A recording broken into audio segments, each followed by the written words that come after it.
अस्सलाम वालेकुम नाज़रीन, आवाज़ न्यूज़ में भलीकार माया का ज़ाला आबलो। मैं यहाँ बिशारत सुमरो हलंदासीं हेडलाइंस तरफ।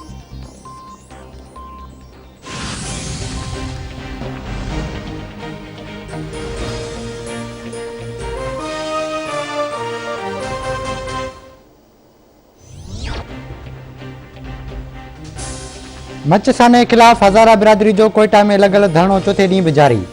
पुरियतनि जे वारसनि ऐं हुकूमती टीम में ॻाल्हियूं हिकु भेरो ॿीहर नाकाम। मुज़ाहिरीन जो वज़ीर आज़म जे अचण ताईं धरणो ख़त्म करण खां इनकार करे छॾियो। MWM अॻवाननि जो चवणु आहे त इमरान ख़ान खे पंहिंजो सरबराह सम्झी घुराए रहिया आहियूं। वज़ीर आज़म जे हिते अचण सां संदन शान में घटिताई न पर इज़ाफ़ो थींदो।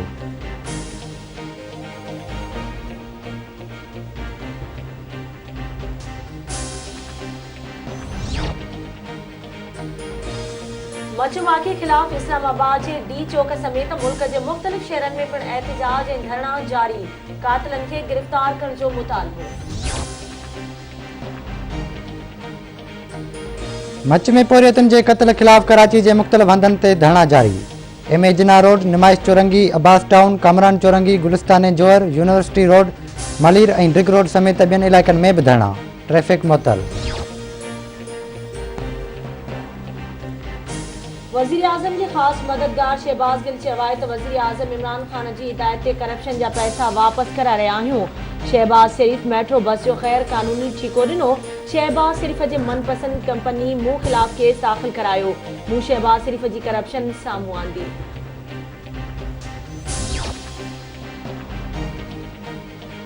PDM पारां अॼु बनू में रैली ऐं जलसो करण लाइ तैयारियूं तेज़। जलसे में मौलाना फज़ल रहमान, मरियम नवाज़, महमूद खान अचकज़ई ऐं ॿियनि अॻवाननि जी शिरकत जो इम्कान।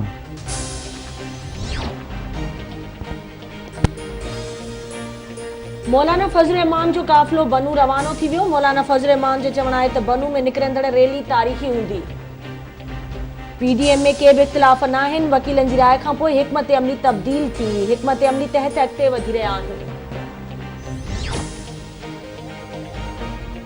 मुल्क में कोरोना वायरस जा हाञा जारी। कोरोना वायरस वधीक 52 ॼणनि खां हयातियूं खसे वरितियूं। फौतियुनि जो अंग वधी 10,461 ताईं पहुतो। NCOC मूजिबि गुज़िरियल 24 कलाकनि दौरान 2,168 केस रिपोर्ट। मुतासिरनि जो अंग वधी 4,92,594 ताईं पहुतो। मुल्क में फ़ाल केसिस जो अंग 37,740 ताईं पहुतो।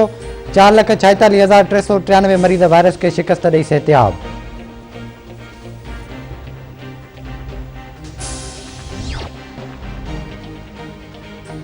वज़ीर आज़म इमरान ख़ान चयो आहे त मच्छ साने जे वारसनि खे अकेलो न छॾींदासीं। वाक़े में मुलविस जवाबदारनि खे केफ़र किरदार ताईं पहुचायो वेंदो।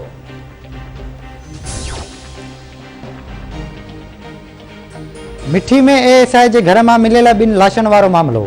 थाणे आॾो चौथे ॾींहुं खां लॻल धरणो केस दाख़िल थियण बाद ख़त्म। SHO मिठी मोहम्मद खान मुअतल। पुलिस 2 ॼणनि ख़िलाफ़ केस दाख़िल करे वरितो। फरियादी दादो मेघवाड़ पारां घर जे मालिक ASI गुल मोहम्मद सांद ऐं ॿियनि खे नामज़द कयो वियो।